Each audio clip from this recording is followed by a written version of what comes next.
In the shadow of ancient hills, where morning mist clung to oak and pine, lived a hunter whose arrows never missed their mark. For 20 seasons, his bow had fed his family and filled his coffers with coin from the village market.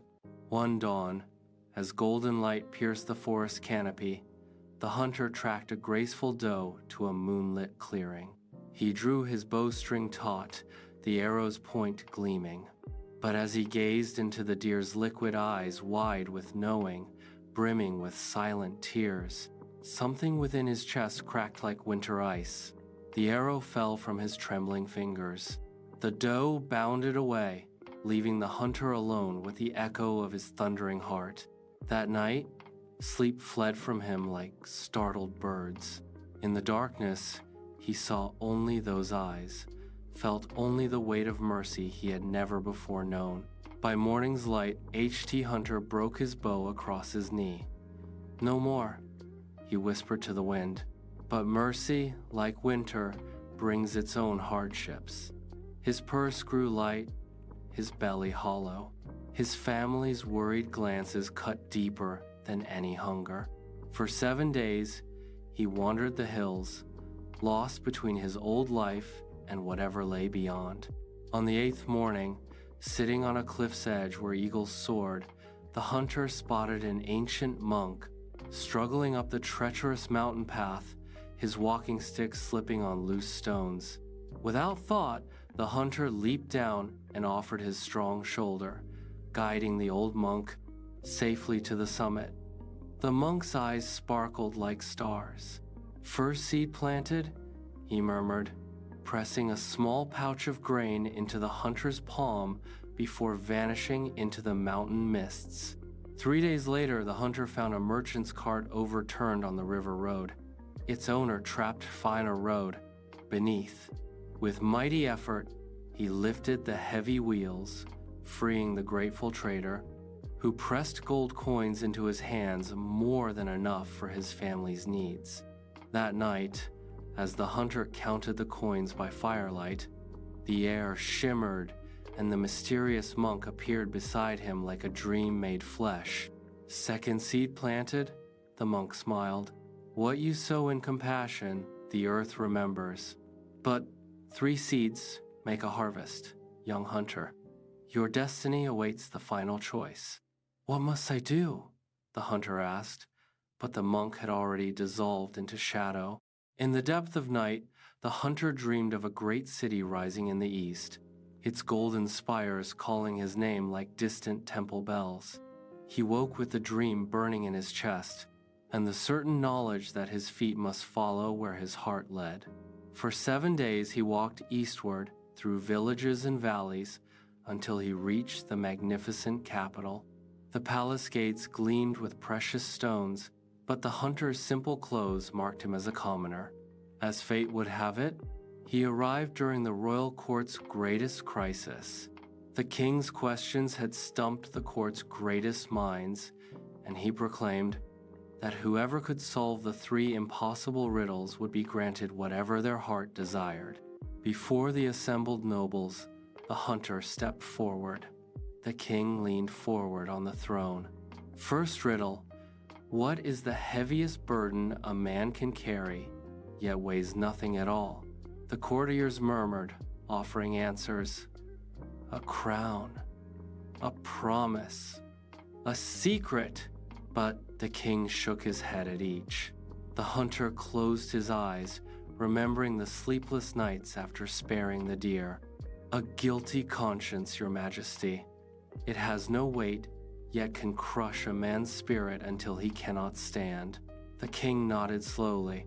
"Second riddle, what grows smaller the more you add to it?" The nobles puzzled. "A hole? A debt?" But again, the king dismissed them all.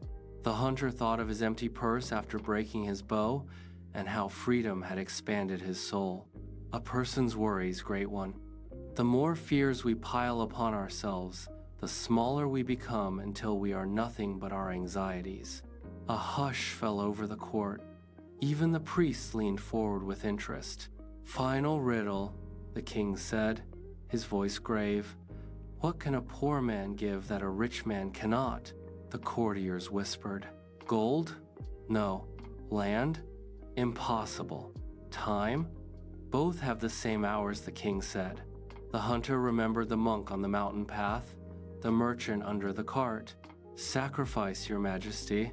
A poor man who gives his last grain of rice sacrifices everything. A rich man who gives 1,000 gold coins sacrifices nothing, for he has thousands more. True generosity is measured not by what we give, but by what remains after giving." The court erupted in astonished whispers. Even the priests nodded in agreement. Each answer came not from books or learning, but from the deep wisdom that sprouts only in soil watered by sacrifice and kindness. The king rose from the throne, wonder lighting his face. "Name your reward, wise stranger." "My daughter's hand? Half my kingdom? Gold enough to drown in?" The court held its breath. The hunter's gaze fell instead upon the priest, whose calm wisdom had guided the realm for decades. "Your Majesty," the hunter said, his voice carrying the quiet strength of deep rivers, "I seek not your daughter's hand, but the hand of the priest's daughter, if she will have me." Gasps echoed through the marble halls. The king's eyes flashed with confusion and perhaps insult. "You refuse a princess for a priest's daughter? Explain this riddle, hunter." Amun bowed deeply.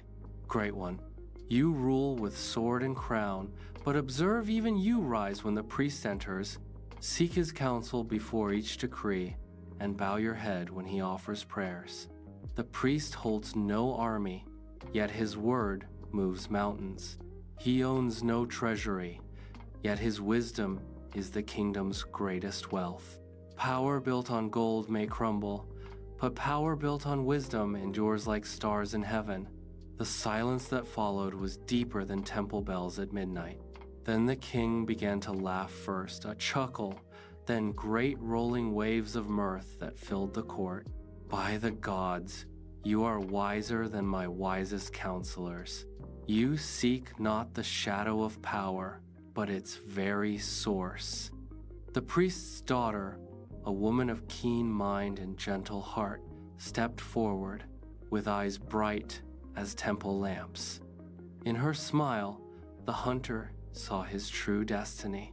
The ruler, overwhelmed by such profound wisdom, appointed the hunter as minister of justice. The wedding celebration lasted 7 days, and the tale of the hunter, who traded arrows for understanding, spread across the land like seeds on the wind. On the night of his wedding, as stars danced overhead, the old monk appeared one final time beside the hunter's marriage pavilion. "Third seed planted, young hunter, you chose wisdom over beauty, understanding over wealth, the root over the flower. What you sowed in mercy," the monk gestured toward the deer that had changed everything, "you have reaped in destiny. The heart that spares life finds life abundant. The hands that help others find themselves lifted highest of all." With dawn's first light, the monk faded like morning mist, but his words echoed in Amon's heart. "Remember, child of two worlds, we are all gardeners of our own fate. Plant with love, tend with wisdom, and the universe itself will bring the harvest. The seeds of kindness we plant in small moments bloom into the greatest rewards of our lives.